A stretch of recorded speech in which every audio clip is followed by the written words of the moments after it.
তার কারণে হচ্ছে এটা লাল হয়ে যাবে, যখন এটা সুজি হালুয়া করা হবে তো হালকা লাল লাল ভাব আসবে। তো বললাম না ঘি আর ঘি করবো, মাঝে একদম ঘি খাওয়া বন্ধ করে দিয়েছিলাম বাবুর জন্য, তো এখন এটা আবার চালু করছিলাম। আর এইসব খাবার ঘি ছাড়া তো একদমই ভালো লাগে না, তো সুজিটা খুব সুন্দর করে ঘি দিয়ে একটু ভেজে নেব সাবধানতার সাথে, না পুড়ে গেলে একদম শেষ। তো খুব সুন্দর করে এখানে ভাজা হয়ে গেলে এখন দিয়ে দিচ্ছে এখানে পাউডার দুধ। এই যে বললাম যত ঢালো তত মজা, আর এই দুধ ছাড়া তো কোনো খাবারেই আসলে মজাই পাওয়া যায় না।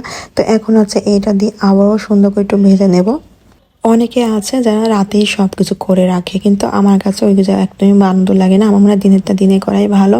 আর নামাজ পড়ার বিষয়টা হচ্ছে যার যার মনের ইচ্ছা, আসে মনের শক্তি বড় শক্তি।